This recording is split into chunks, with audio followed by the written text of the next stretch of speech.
I was diagnosed with stage 1 breast cancer when I was 28. I was really surprised that I would get cancer at this young age, and I just couldn't believe what I heard. Eventually I had to call them, so I called my dad, and surprisingly he was really calm. He just asked me, "So how are you feeling now? Are you okay? Is someone next to you? Are you feeling alright?" I think like when girls, when they mention the word breast, they're just worried that or that like people would, like focus on their breasts. There are times when I would worry that those men like would start like staring at my breast, because they in their head they might be thinking, oh, she had breast cancer, so what does her breast look like now? Does she even have a breast now? Like that kind of thought. If I feel comfortable talking about my condition, my breast, and if I don't think about what people think about me talking about breast, I just assume that people would be okay with it, and I won't be so shy about it, and people won't be so shy in return. I guess as a supposedly healthy young 20-something, like you don't really pay attention to these campaigns or awareness thing, because you just think that it doesn't concern you. So I would just like to tell like everyone, including young people, that don't take your health for granted.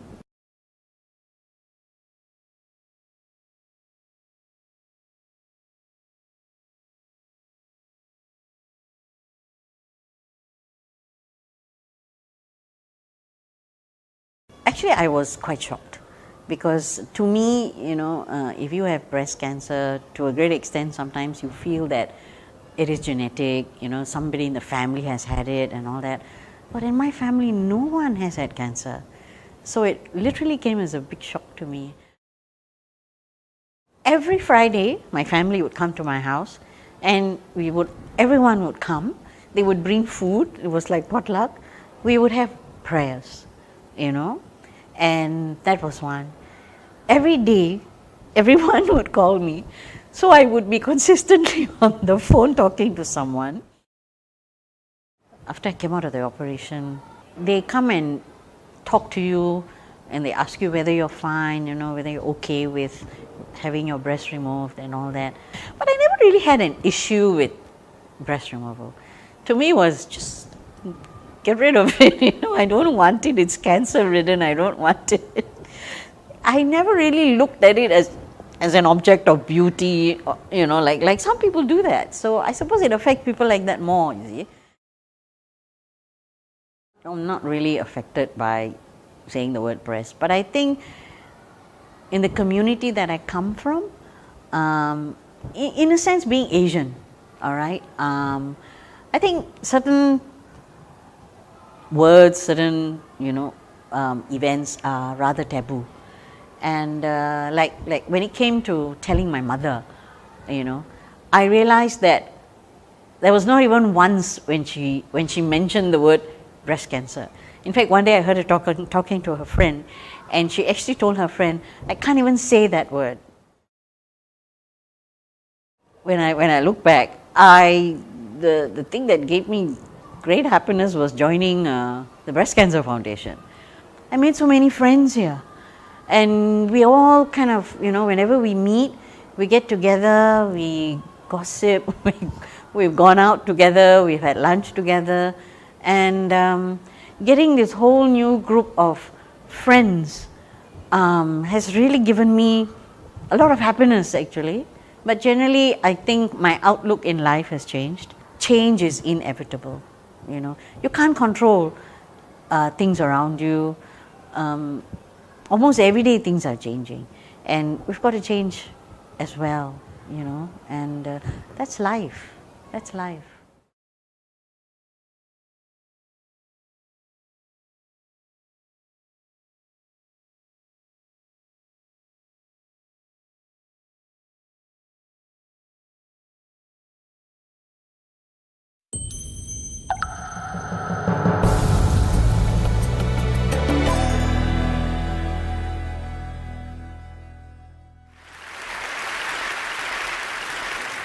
Almost a year ago, my aunt started suffering back pains.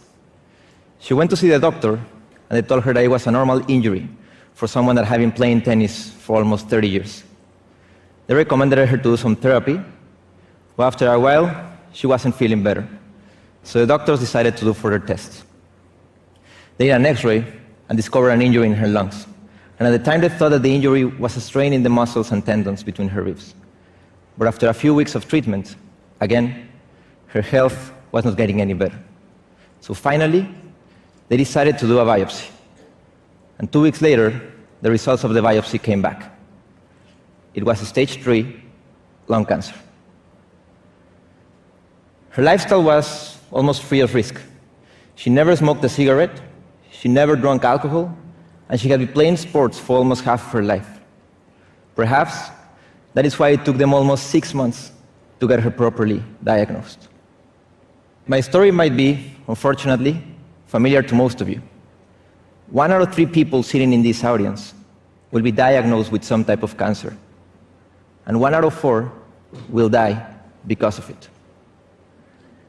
Not only did that cancer diagnosis change the life of our family, but that process of going back and forth with new tests, different doctors describing symptoms, discarding diseases over and over was stressful and frustrating, especially for my aunt.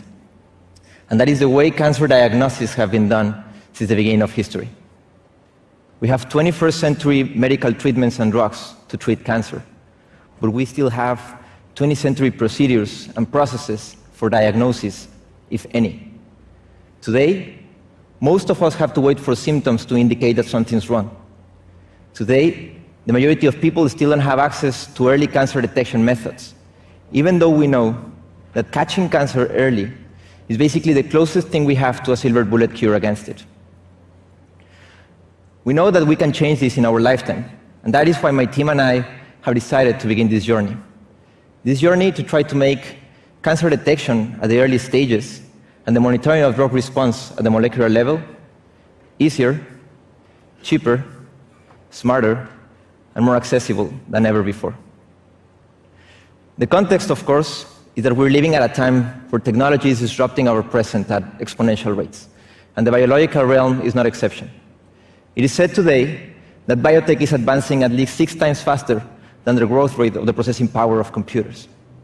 But progress in biotech is not only being accelerated, it is also being democratized. Just as personal computers or the internet or smartphones level the playing field for entrepreneurship, politics, or education, recent advances are leveling it up for biotech progress as well. And that is allowing that multidisciplinary teams like ours try to tackle and look at these problems with new approaches. We're a team of scientists and technologists from Chile, Panama, Mexico, Israel, and Greece. And based on recent scientific discoveries, we believe that we have found a reliable and accurate way of detecting several types of cancer at the very early stages through a blood sample. We do it by detecting a set of very small molecules that circulate freely in our blood, called microRNAs. To explain what microRNAs are and their important role in cancer, I need to start with proteins. Because when cancer is present in our body, protein modification is observed in all cancer cells. As you might know, proteins are large biological molecules that perform different functions within our body, like catalyzing metabolic reactions or responding to stimuli or replicating DNA. But before a protein is expressed or produced, relevant parts of its genetic code present in the DNA are copied into the messenger RNA. So this messenger RNA has instructions on how to build a specific protein. And potentially, it can build hundreds of proteins. But the one that tells them when to build them and how many to build are microRNAs. So microRNAs are small molecules that regulate gene expression. Unlike DNA, which is mainly fixed, microRNAs can vary depending on internal and environmental conditions at any given time, telling us which genes are actively expressed at that particular moment. And that is what makes microRNAs such a promising biomarker for cancer. Because as you know, cancer is a disease of altered gene expression. It is the uncontrolled regulation of genes. Another important thing to consider is that not 2 cancers are the same.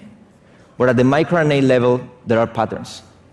Several scientific studies have shown that abnormal microRNA expression levels varies and creates a unique specific pattern for each type of cancer, even at the early stages, reflecting the progression of the disease and whether it is responding to medication or in remission, making microRNAs a perfect, highly sensitive biomarker. However, the problem with microRNAs is that we cannot use existing DNA-based technology to detect them in a reliable way, because they are very short sequences of nucleotides, much more smaller than DNA. And also, all microRNAs are very similar to each other, with just tiny differences. So imagine trying to differentiate two molecules, extremely similar, extremely small. We believe that we have found a way to do so, and this is the first time that we show it in public. Let me do a demonstration. Imagine that next time you go to your doctor and do your next standard blood test, a lab technician extracts the total RNA, which is quite simple today, and puts it in a standard analysis well plate like this one. Each well of these plates has a specific biochemistry that we design that is looking for a specific microRNA, acting like a trap that closes only when the microRNA is present in the sample. And when it does, it will shine with green color. To run the reaction, you put the plate inside a device like this one. And then you can put your smartphone on top of it.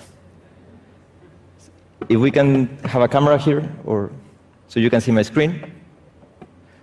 A smartphone is a connected computer, and it's also a camera. Good enough for our purpose.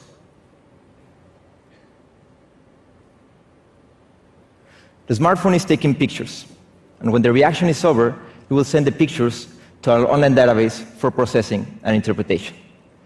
This entire process lasts around 60 minutes, but when the process is over, wells that shine are matched with specific microRNAs and analyzed in terms of how much and how fast they shine.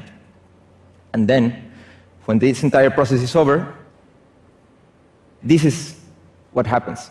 This chart is showing the specific microRNAs present in this sample and how they reacted over time. Then, if we take this specific pattern of microRNA of this person's samples and compare it with existing scientific documentation that correlates microRNA patterns with the specific presence of a disease, this is how pancreatic cancer looks like. This inside is a real sample where we just detected pancreatic cancer.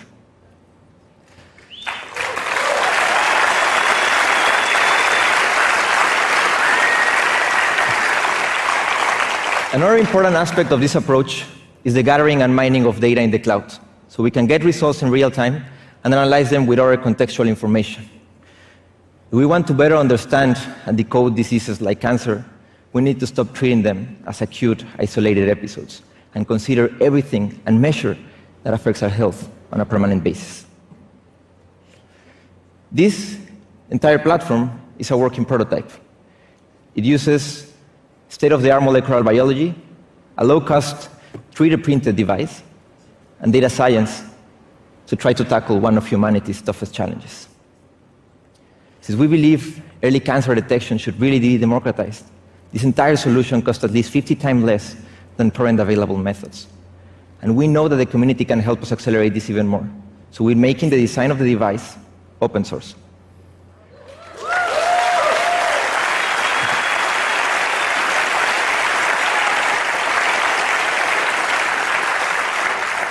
Let me say very clearly that we are at the very early stages, but so far we have been able to successfully identify the microRNA pattern of pancreatic cancer, lung cancer, breast cancer, and hepatic cancer. And currently, we're doing a clinical trial in collaboration with the German Cancer Research Center with 200 women for breast cancer.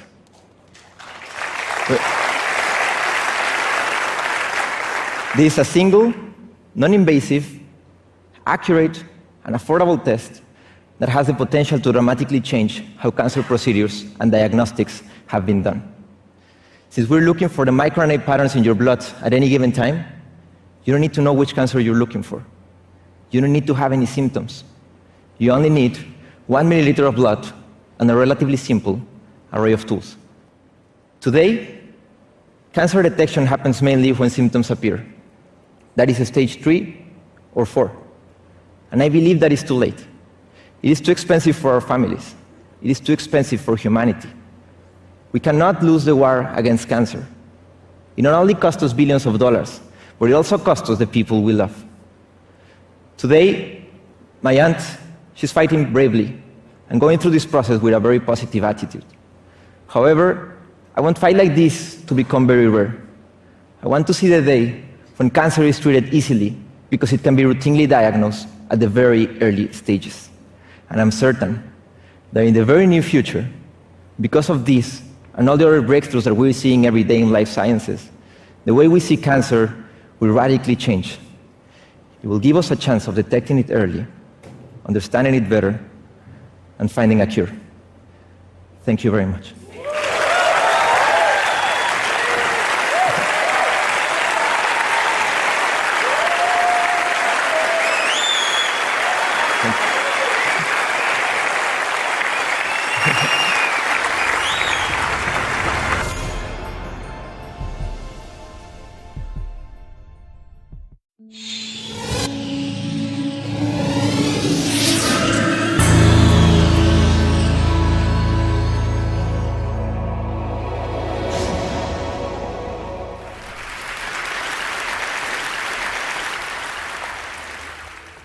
Good afternoon.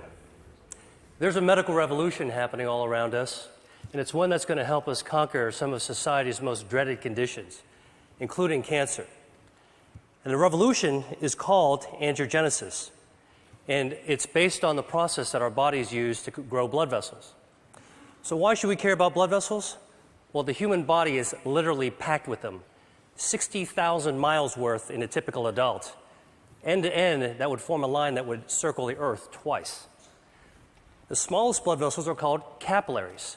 We've got 19 billion of them in our bodies. And these are the vessels of life. And as I'll show you, they can also be the vessels of death. Now, the remarkable thing about blood vessels is that they have this ability to adapt to whatever environment they're growing in. For example, in the liver, they form channels to detoxify the blood.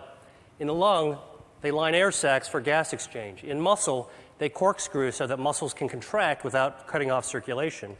And in nerves, they course along like power lines, keeping those nerves alive. And we get most of these blood vessels when we're actually still in the womb. And what that means is that as adults, blood vessels don't normally grow, except in a few special circumstances. In women, blood vessels grow every month to build the lining of the uterus. During pregnancy, they form the placenta, which connects mom and baby. And after injury, blood vessels actually have to grow under the scab in order to heal a wound. And this is actually what it looks like, hundreds of blood vessels all growing towards the center of the wound. So the body has the ability to regulate the amount of blood vessels that are present at any given time. And it does this through an elaborate and elegant system of checks and balances, stimulators and inhibitors of angiogenesis, such that when we need a brief burst of blood vessels, the body can do this by releasing stimulators, proteins called angiogenic factors, that act as natural fertilizer and stimulate new blood vessels to sprout. And when those excess vessels are no longer needed, the body prunes them back to baseline using naturally occurring inhibitors of angiogenesis. Now, there are other situations where we start beneath the baseline and we need to grow more blood vessels just to get back to normal levels, for example, after an injury. And the body can do that too, but only to that normal level, that set point. But what we now know is that for a number of diseases, there are defects in the system where the body can't prune back extra blood vessels or can't grow enough new ones in the right place at the right time. And in these situations, angiogenesis is out of balance. And when angiogenesis is out of balance, a myriad of diseases result. For example, insufficient angiogenesis, not enough blood vessels, leads to wounds that don't heal, heart attacks, legs without circulation, death from stroke, nerve damage. And on the other hand, excessive angiogenesis, too many blood vessels, drives disease. And we see this in cancer, blindness, arthritis, obesity, Alzheimer's disease. In total, there are more than 70 major diseases affecting more than 1 billion people worldwide that all look on the surface to be different from one another, but all actually share abnormal angiogenesis as their common denominator. And this realization is allowing us to reconceptualize the way that we actually approach these diseases by controlling angiogenesis. Now I'm going to focus on cancer because angiogenesis is a hallmark of cancer, every type of cancer. So here we go.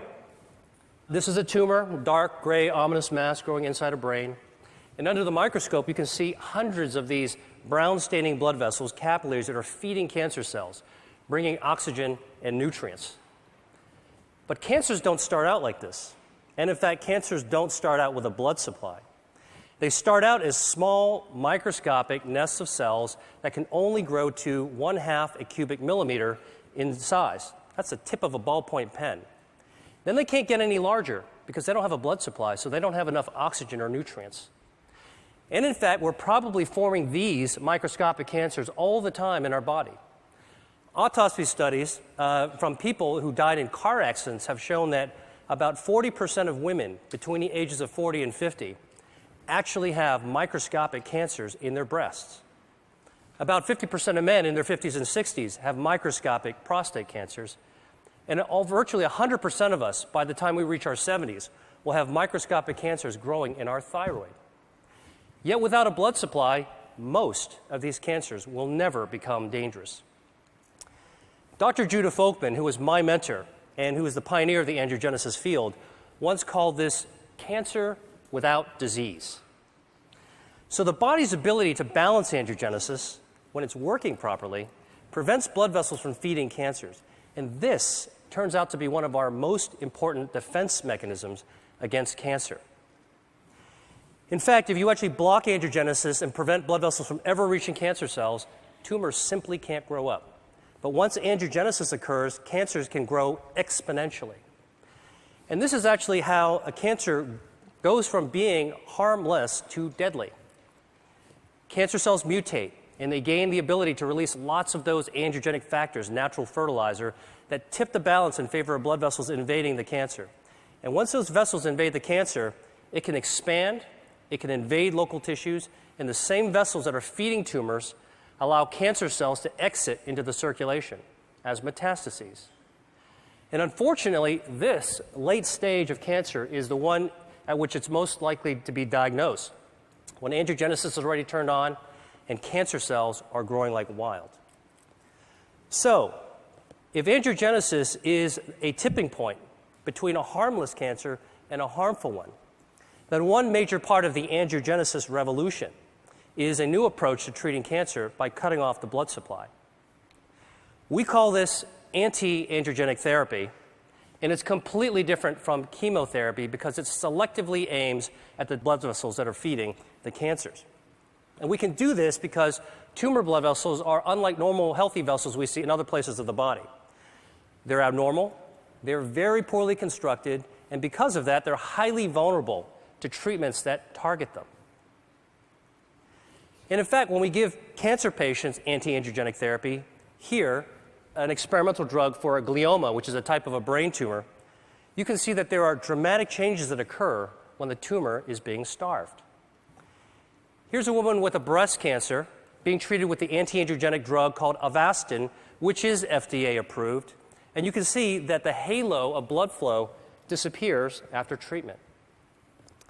Now, I've just shown you two very different types of cancer that both responded to anti-angiogenic therapy.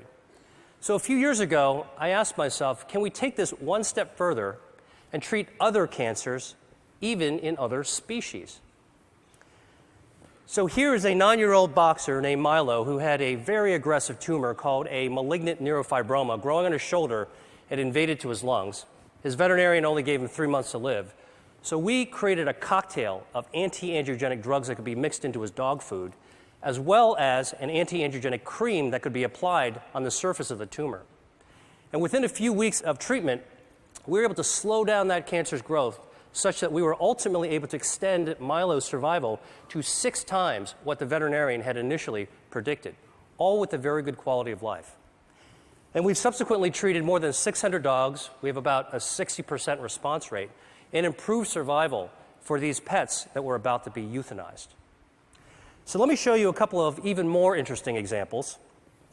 This is a 20-year-old dolphin living in Florida, and she had these lesions in her mouth that, over the course of 3 years, developed into invasive squamous cell cancers. So we created an anti-angiogenic paste We had it painted on top of the cancer 3 times a week. And over the course of 7 months, the cancers completely disappeared and the biopsies came back as normal. Here's a cancer growing on the lip of a quarter horse named Guinness. It's a very, very deadly type of cancer called an angiosarcoma, had already spread to his lymph nodes. So we used the anti-angiogenic skin cream for the lip and the oral cocktail so we could treat from the inside as well as the outside. And over the course of 6 months, he experienced a complete remission. And here he is 6 years later, Guinness, with his very happy owner. Now, obviously, anti-angiogenic therapy could be used for a wide range of cancers. And in fact, the first pioneering treatments for people as well as dogs are already becoming available. There's 12 different drugs, 11 different cancer types, but the real question is, how well do these work in practice? So here is actually the patient survival data from 8 different types of cancer, and the bars represent survival time taken from the era in which there was only chemotherapy or surgery or radiation available. But starting in 2004, when anti-angiogenic therapies first became available, you can see that there has been a 70 to 100% improvement in survival for people with kidney cancer, multiple myeloma, colorectal cancer, and gastrointestinal stromal tumors. That's impressive. But for other tumors and cancer types, the improvements have only been modest. So I started asking myself, why haven't we been able to do better? And the answer to me is obvious. We're treating cancer too late in the game, when it's already established and oftentimes it's already spread or metastasized. And as a doctor, I know that once a disease progresses to an advanced stage, achieving a cure can be difficult, if not impossible. So I went back to the biology of angiogenesis and started thinking, could the answer to cancer be preventing angiogenesis? Beating cancer at its own game, so that cancers could never become dangerous. This could help healthy people, as well as people who have already beaten cancer once or twice and want to find a way to keep it from coming back. So to look for a way to prevent angiogenesis in cancer, I went back to look at cancer's causes. And what really intrigued me was when I saw that diet accounts for 30 to 35% of environmentally caused cancers. Now, the obvious thing is to think about what we could remove from our diet, what to strip out, take away. But I actually took a completely opposite approach and began asking, what could we be adding to our diet that's naturally anti-angiogenic, that could boost the body's defense system and beat back those blood vessels that are feeding cancers? In other words, can we eat to starve cancer? Well, the answer is yes, and I'm going to show you how. And our search for this has taken us to the market, the farm, and to the spice cabinet, because what we've discovered is that Mother Nature has laced a large number of foods and beverages and herbs with naturally occurring inhibitors of angiogenesis. So here's a test system we developed. At the center is a ring from which hundreds of blood vessels are growing out in a starburst fashion. And we can use this system to test dietary factors at concentrations that are attainable by eating. So let me show you what happens when we put in an extract from red grapes. The active ingredient is resveratrol. It's also found in red wine. This inhibits abnormal angiogenesis by 60%. Here's what happens when we add an extract from strawberries.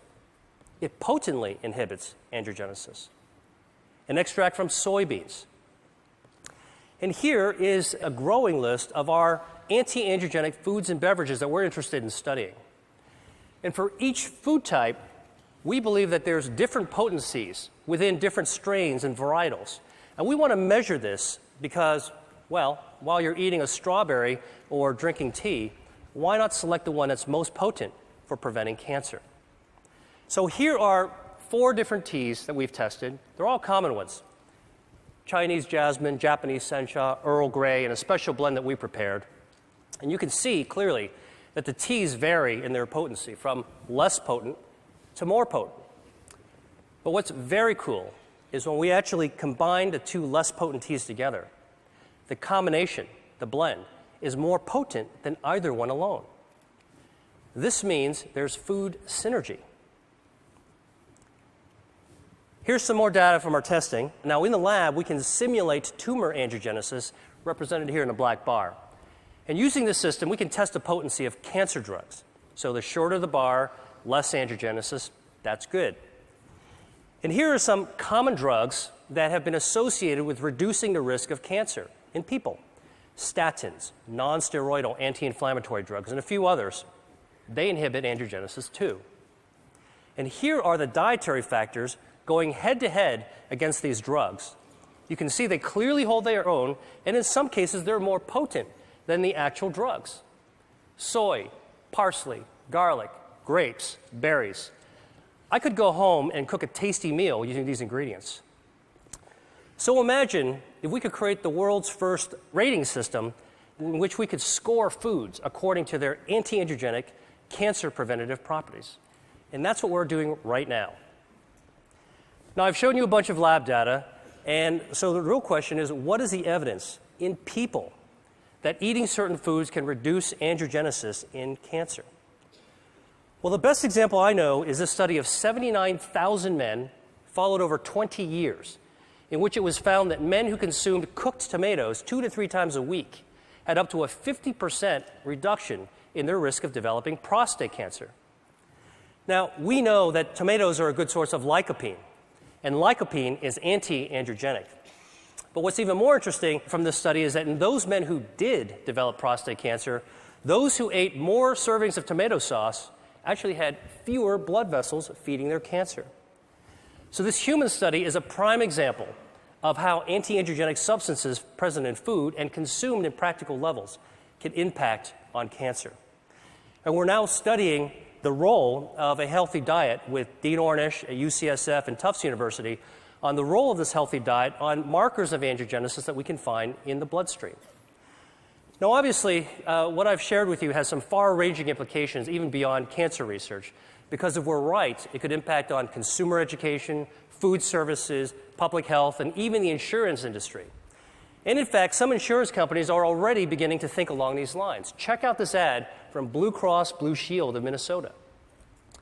And for many people around the world, dietary cancer prevention may be the only practical solution, because not everybody can afford expensive end-stage cancer treatments, but everybody could benefit from a healthy diet based on local, sustainable, anti-angiogenic crops.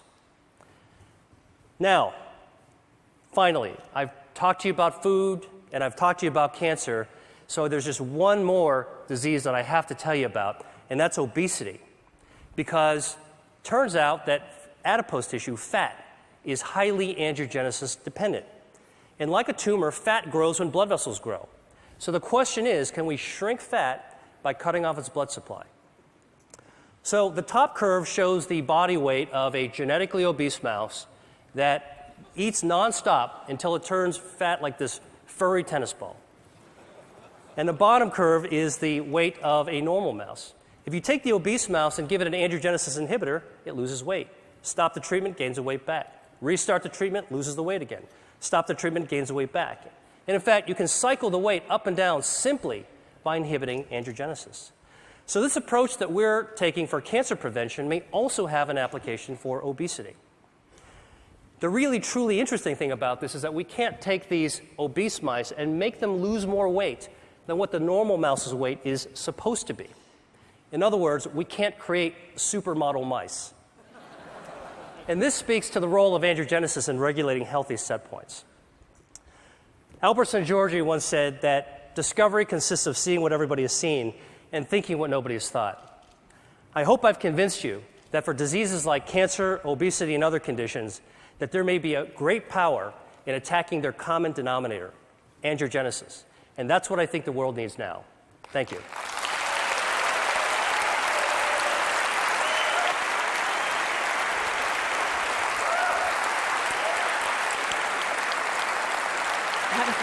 So these drugs aren't exactly, they're not exactly in mainstream cancer treatments right now. For anyone out here who has cancer, what would you recommend? Do you recommend pursuing these treatments now for most cancer patients? So there are anti-angiogenic treatments that are FDA approved. And if you're a cancer patient or working with or advocating one, you should ask about them. And there are many clinical trials The Angiogenesis Foundation is following almost 300 companies, and there's about 100 more drugs that are in the pipeline. So consider the approved ones, look for clinical trials, but then between what the doctor can do for you, we need to start asking, what can we do for ourselves? And this is one of the themes that I'm talking about, is we can empower ourselves to do the things that doctors can't do for us, which is to use knowledge and take action. And if Mother Nature has given us some clues, we think that there might be a new future in the value of how we eat. And what we eat is really our chemotherapy 3 times a day. Right. And along those lines, for people who might have risk factors for cancer, would you recommend pursuing any treatment sort of prophylactically, or simply pursuing the right diet with lots of tomato sauce? Well, there's abundant epidemiological evidence, and I think in the information age, it doesn't take long to go to a credible source like PubMed, the National Library of Medicine, to look for epidemiological studies for cancer risk reduction based on diet and based on common medications. And that's certainly something that anybody can look into. Okay, well, thank you so much.